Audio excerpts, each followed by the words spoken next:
Welcome everyone, and Frank and I are very, very happy to introduce David to you tonight. Actually, this is the first time we've met him, but having known his mother and reading about him and his career, we certainly feel like we know him. David was born and raised in Brookline, graduating from Brookline High School, the class of 1989. When Frank and I first moved to Brookline in 1979, we got involved in town politics, and David's mother was one of the first people we met. Natalie Zuckerman was elected to the Brookline School Committee in 1974 and was known as an outspoken political activist, not only on school issues, but in support of rent control. That was the issue of the time, and other progressive state and local issues. She was our kind of activist. She also served on advisory committee and town meeting, but more important, she was a true organizer.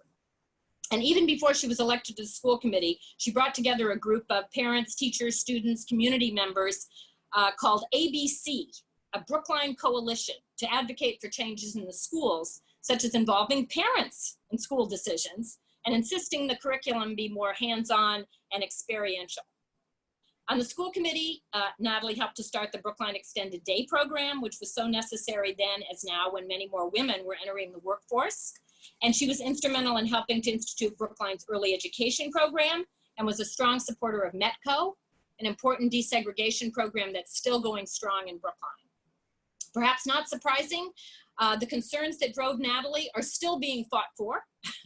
And a group was recently organized in Brookline to push for similar changes in the schools. It's called the Alliance for Brookline Schools, and it's made up of the Brookline Educators Union, the Brookline Parents Organization, and Brookline PACS, which was another group that Natalie was involved in. So it seems to me that the Alliance is a direct descendant of Natalie's ABC. And you might be asking yourself now, okay, what does this have to do with David? But I would say it has everything to do with David.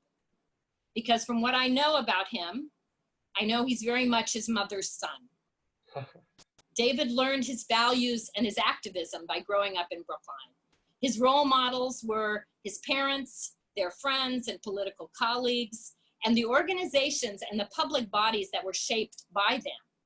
He grew up knowing that we can only make a difference when we speak out and stand up for our beliefs and what's right.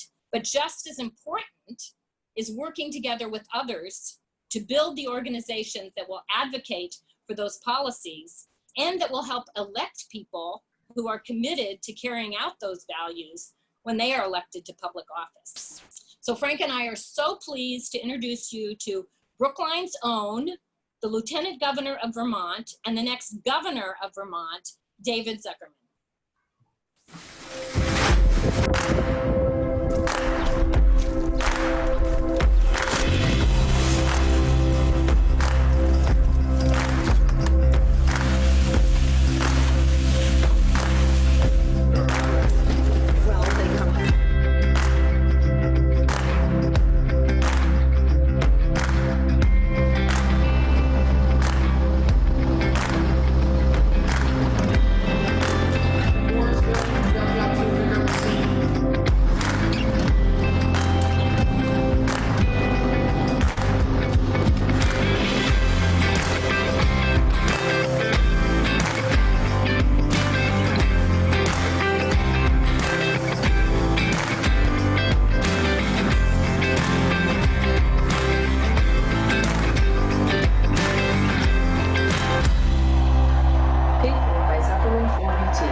First, I want to really thank all of you for joining here, and some of these faces are familiar blasts from the past, and thank you all for joining, all of you for the opening remarks, Julie and Frank for really helping pull this together. I do tremendously appreciate it, and Representative Vitolo joining us while also doing his public service. It's a very interesting world. I was doing the same as Lieutenant Governor a couple of months ago, where we were meeting by Zoom and still carrying on other things at the same time. It's a very strange and different way than Governor, I'm sure it was like when you were governor. There were no Zoom meetings then. But I want to thank those of you who also spoke of my mom.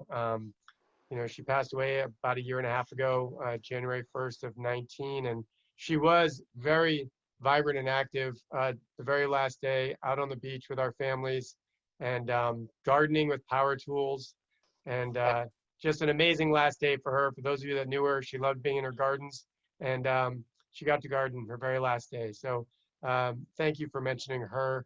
And yes, she really did have an amazing influence on me in ways that I don't even know that I'll fully remember, the way that many of you do, knowing her from her activism as her peer while I was watching her not be home at meetings, but sometimes seeing her with her activism on the phone. But I do think a lot of her methods are methods that I've really taken to heart, of bringing people into the process.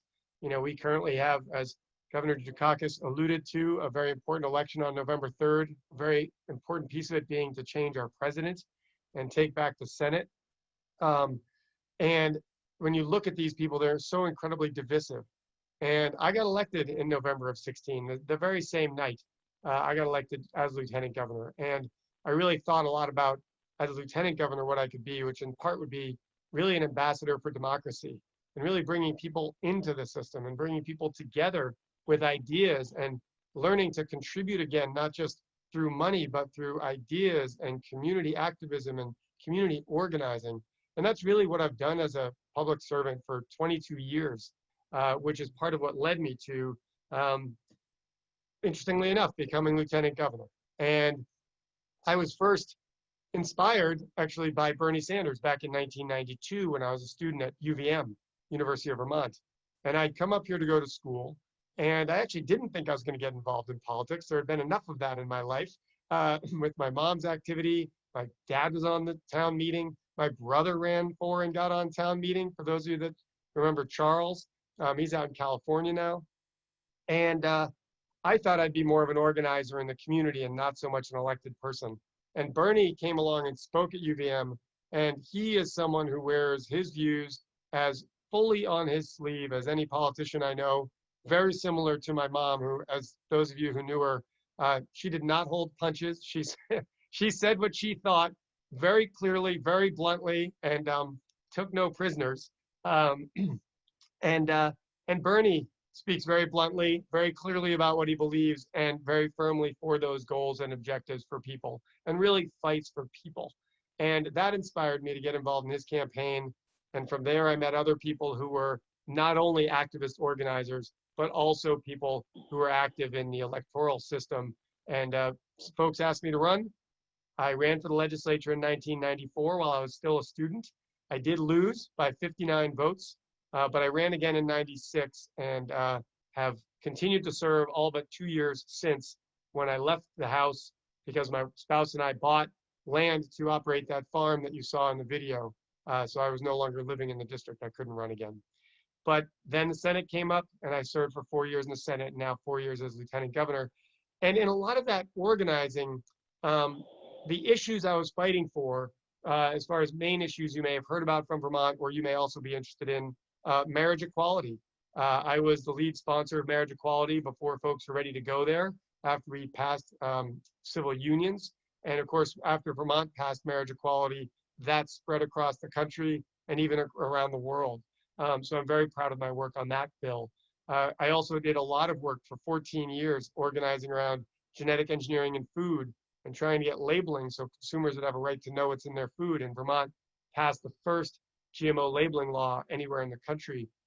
And then also from my father, for those of you that knew Walter, as a medical doctor, I had a big place in my heart for medical ethics. And we passed, as the legislature, the first of any state in the country, an end-of-life choices piece of legislation. And I was the lead sponsor and organizer on that legislation, as well as working on minimum wage. And as Representative Vitolo said, the issue of the climate crisis is really what I was organizing on as an environmentalist at UVM back in 92 when I saw Bernie. And so I see the interconnectedness of so many issues around social inequity, economic inequity, and how we treat our earth and our planet in terms of how we treat people, how we treat others, and how we treat ourselves as being very interconnected. And really look forward to bringing that to the governorship, where I'll be able to move Vermont forward on policies that our current governor, who thankfully is doing a very good job with COVID-19. Some of you may have seen in the news, Vermont's doing quite well, relatively speaking. And I want to express my sympathies to any of you who know folks who have passed away. Those of you who knew David Moore, he was a math teacher. He passed away of COVID this year as well. And I know Steve Lantos is on this call, and I think Abby Erdman may have been joining us. And I'm sure, Melanie, you knew David. And so my thoughts to all of you that have lost folks, because I know Boston was hit pretty hard. But our governor's done a pretty good job on this. Unfortunately, he really didn't set us up well for it. He's vetoed minimum wage increases, vetoed paid family leave, vetoed other bills that are important to a lot of people that I know care about a 24-hour waiting period for buying handguns and guns in general, as well as a bill to hold chemical companies accountable when they pollute the water of huge communities, that they're responsible for the medical monitoring of the citizens who have been affected and may well get cancer and other impacts from those toxic chemicals. These are all things that would be implemented if I were governor. And beyond that, we would really tackle the climate crisis head on. We would be able to add resources towards weatherizing seniors' homes so they could save money and do good work for the environment and put people to work. You know, as we come out of the COVID crisis, we need to be thinking about jobs ready, immediate opportunities for folks, not just with PhDs and graduate degrees and undergraduate degrees, but those that come out of high school and don't go on.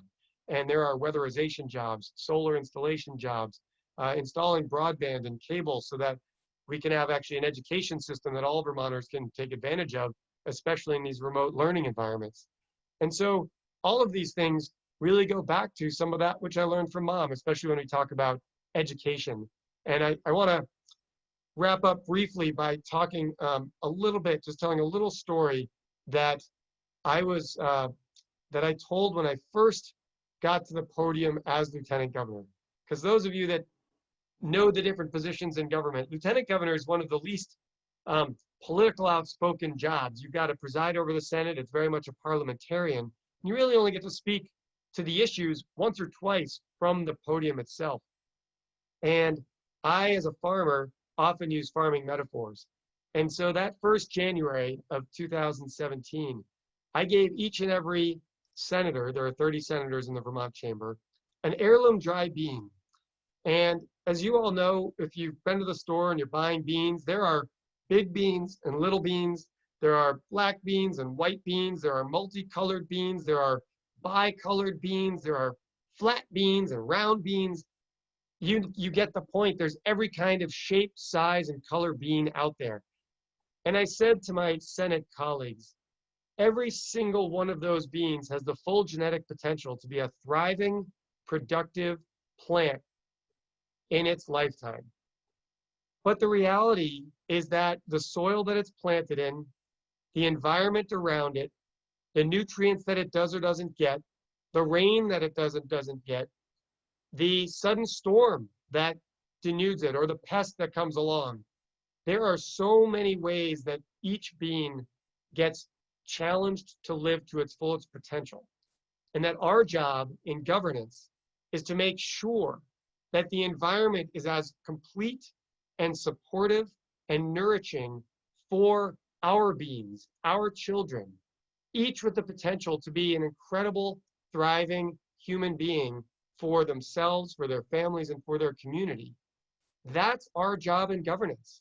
From early education, as many of you know, my mom was involved in that at the high school, after school programs, as was also talked about by Julie, with the after school programs related especially to women going to work and latchkey kids, and all the nourishment and ways we can help those families that are struggling to have a healthy environment for those kids to grow and thrive and be respectful, community-minded citizens.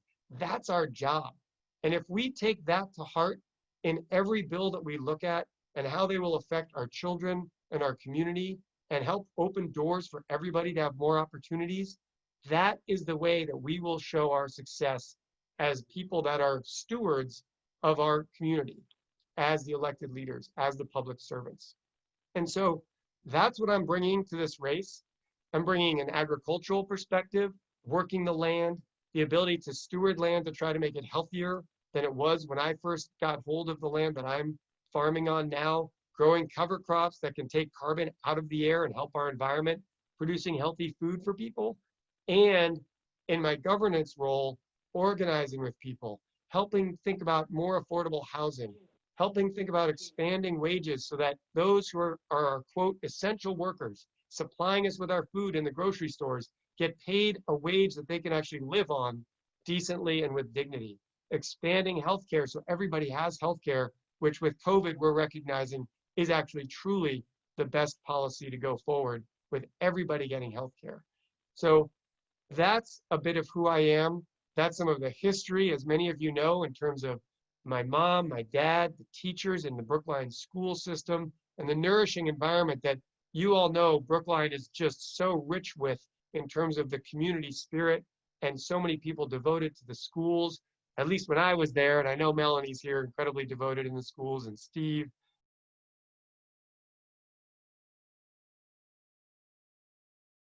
The third thing I want to do is quickly tell you a story about how David Zuckerman knows how to navigate government. He kept getting a bill in the mail from the Massachusetts Department of Transportation for like 65 cents, 80 cents. And it was because he was driving down the pike and the automated toll readers were picking up his license plate. Only it wasn't him. It was a different vehicle with a green Vermont license plate that had the number 2 on it. Lieutenant Governor David Zuckerman, and apparently somebody in the House who has a little plate that says House and then the number 2. And this guy was driving down the pike and sending David Zuckerman the bill. And rather than just not pay the bill, which he could have done, and not like, send a note to Governor Baker or DOT, he called his state representative, me, because he grew up in my district. So he called me, he told me the problem, and it was one of the first constituent calls I took. It was before he and I met at the Vermont State House, and I was delighted to solve the problem. And as far as I know, he hasn't gotten any more bills for 85 cents. And so, David Zuckerman knows how to navigate the system to get things done. And that is a skill hard to learn, hard to teach. Here's the deal, folks. If we were in a house party in some beautiful B&B up in Vermont, we'd be talking about ways to knock on doors and to talk to all of our neighbors and to really work it for David Zuckerman. But it's the COVID era. Thankfully, Vermont's doing much better than most other places, but it's real, and we're not in Vermont. And most of the people on this call I know are not Vermont voters. So here's our job. Our job is to send our guy to the governor's mansion, and we do that by writing a check. We do that by making sure he has the financial resources. He has to mail more because, Vermont's more rural, but there's plenty of door knocking that goes on there. It's harder now. He's got to send more mail. He's running against an incumbent. He's the challenger. He's got to spend more money to get his message out. And in an era when, there's so many great ads against Donald Trump, it's hard to find space for ads for David Zuckerman. We need to send him money. So I assume down in the chat, we've got that ActBlue link, or we'll put it in. If you've given, thank you. Go ahead and give again. Throw in another 25 or 50 bucks. Throw in what you can, make a second statement. If you haven't given yet, not a problem. Now's the time. Not 50 days from now, not even tomorrow. Do it today. Make it clear that we support him, and we support him right now. And go ahead and make a significant contribution. You probably were going to make, like a $500 contribution to me this year. Don't feel like you have to do that until you've at least made a significant contribution to Lieutenant Governor David Zuckerman first. Let's get it done, people. Let's do it.